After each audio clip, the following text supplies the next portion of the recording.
masaya na Kasi may, may ano, ano yung all-star dito ngayon okay na.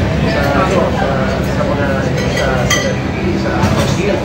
So, Isang emosyonal na gabi ang naganap sa ikalawang gabi nang lamay ng batikang aktor na si Ricky Davao, dumalaw si Cesar Montano para magbigay pugay at huling respeto sa kanyang kaibigan at dating katrabaho. Bitbit ang lungkot at alaala, humarap si Cesar sa media at nagbahagi ng kanyang kwento, ang mga pinagsamahan nila ni Ricky sa pelikula, at kung paanong naging bahagi si Ricky ng kanyang buhay bilang artista at kaibigan. Si Ricky ay hindi lang siya mahusay na aktor. Isa siyang tunay na alagad ng sining. Isa sa mga pinakarespetadong tao sa industriya. At higit sa lahat, mabuting kaibigan. Bumalik sa alaala ni Cesar ang mga eksenang magkasama sila sa pelikula.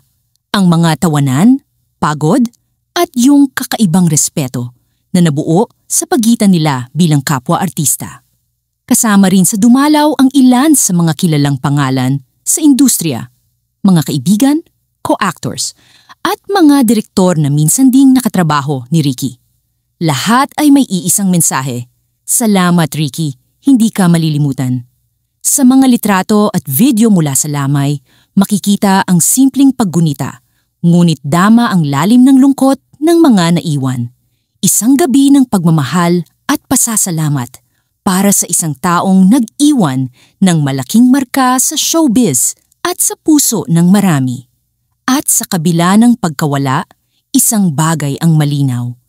Ang sining ni Ricky Davao ay mananatiling buhay sa alaala ng bawat Pilipinong minahal ang kanyang trabaho at katauhan. gusto ko kasama sila, may Okay po. foreground, may Kaya foreground tignan- yan. Ano naman ako Champo. ano naman pag-director na, dito kaya sa kabila ka, gusto ko nakikita mo sila sa likod. Pero hindi naman ako natatakpan masyado, may foreground yan. Ikot kami, hindi na sa all-star basket yan ang dami. So masaya na Kasi may, may ano, ano yung all-star dito ngayon okay na. sa mga sa Brazil.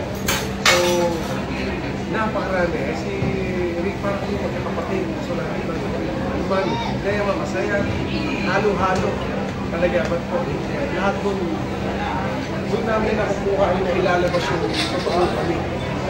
Sino kami. Talagang so, totoo kasi yan. Medyo ba? Yeah, ginawa namin yung movie na Pinapakuna niya. Nasa team ka na. of course, of Mary. Yeah, siya yung pare, ako yung sangganong. Victor Acero. With Jerry. Isang paalala na ang buhay ay maikli, pero ang alaala at pagmamahal ay hindi nabubura. Paalam, Ricky Davao, isang haligi ng sining Pilipino. Sa bawat eksenang iniwan mo, patuloy kaming humahanga, patuloy kang mamahalin. Hanggang sa muli, Idol, maraming salamat.